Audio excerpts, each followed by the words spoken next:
ներկայաց պայմանավորեք ներկայացեք։ Այո։ 168 ժամ Զարուհի Դիլանյան։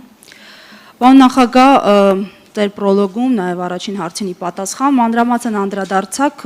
ամեն դեպքում հարցադրումներ մնացին հենց այս օգոստոսի 8-ի փաստաթղթի լույսի ներքո, ինչպես է գնահատում նոյեմբերի 9-ի փաստաթուղթը, այս պահին ունի այս փաստաթուղթը ինչ-որ հնարավորություններ, այլընտրանքներ, որոնք չի առաջարկում օգոստոսի 8-ի փաստաթուղթը, ինչ կանեիք դուք, եթե հնարավորություն ունենայիք իշխանության գալ, այսպես ձեր թիմով, կփոխեիք արդյոք օգոստոսի 8-ի փաստաթղթի կետերը, կամ այլ առաջարկներով հանդես կգայիք, ինչը որ այստեղ եք ներկայացնում, հնարավոր է արդյոք չեղարկել այդ փաստաթուղթը այլ իշխանության պարագայում։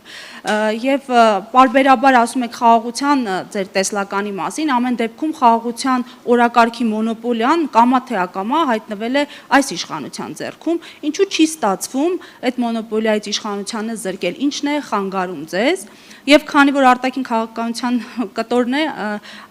վերջին հարց, մամուլում հրապարակումներ եղան ձեր եւ Ռուսաստանի բարձրաստիճան պաշտոնյաներից մեկի հանդիպման մասին, որքանով է դա հավաստի եւ եթե հավաստի է, ինչ եք քննարկել, Կիրիենկոյի մասին է խոսքը։ 3 հարց եղավ։ Փոխկապակցված։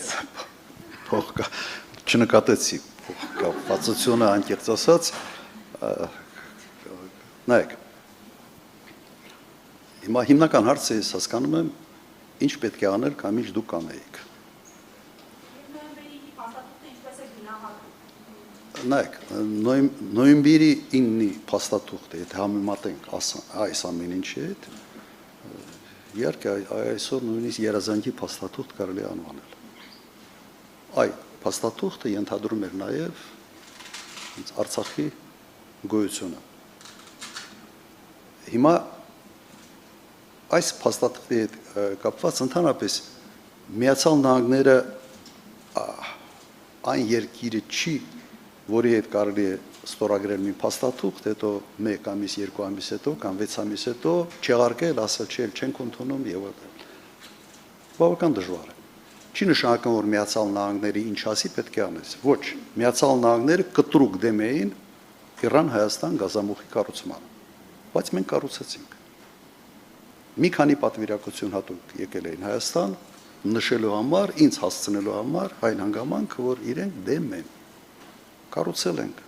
եւ պահպանել ենք Միացյալ Նահանգների հետ լավ հարաբերություններ, նույնիսկ հազարամյակների ծրագրի մեջ ներառված էր Հայաստանը։ Եվ ավելի ճիշտ ձևը, դիվանագիտական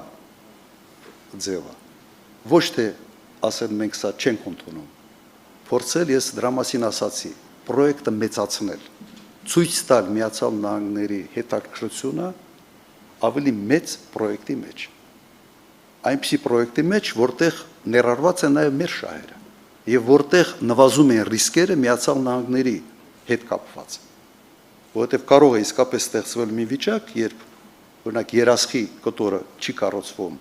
դեպի Երասխ, դեպի Հայաստանի սահման Ադրբեջանի կողմից եւ Միացյալ Նահանգները որևէ լծակ չունի պարտադրելու, որովհետև պայմանագրերով դա ֆիքսված չի։ Գիտեք ինչ ասելու Տրամպը այդ դեպքում, եթե այն հեռախոսով, որի մասին ուշում էին, օրինակ զանգեն, WhatsApp-ով եւ ասեն, բասենցա, ալի ոչի անում, Տրամպը ասելու է, հիասթափված եմ ալիևից։ Սրանով վերջանալու է, որովհետև այլ մեխանիզմներ այդ փաստաթղթի մեջ ոչինչ չկա։ Դրա համար ես առաջարկեցի ոչ թե ուղղակի մերժել, այլ հակառակը, մեծացնել պրոյեկտը, ցույց տալ իրենց հետաքրքրությունը։ Թողնել անունը, եթե մենք ենք կառուցում։ Ասել սա Տրամպի ուղին է, շնորհակալ ենք Միացյալ Նահանգների այսպես հետաքրքրության համար, որ միջամտել են, որ փորձում են ինչ-որ հարց լուծել։ Բայց մենք ուզում ենք, որ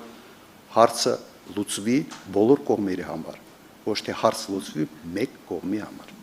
Բայց սա է մեր։ Ու կարելի է դա անել։ Պատասխանեցի ձեր հարցին։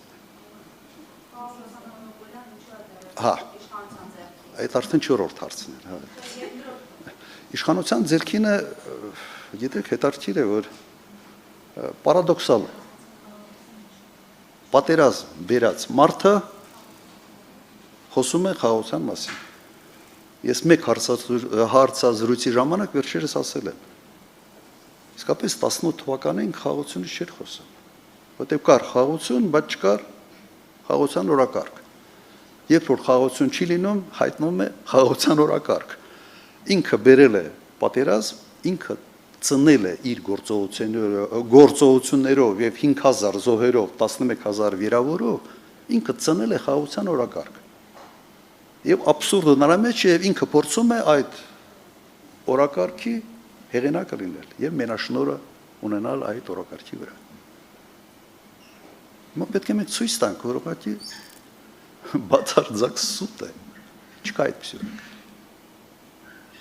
Ավելին ասեմ, հիմա խոսում է, լավ, չմտնեմ այդ թեմայի մեջ, թե չգալու եմ 4-րդ հանրապետություն եւ այլն։ Եվ վերջ։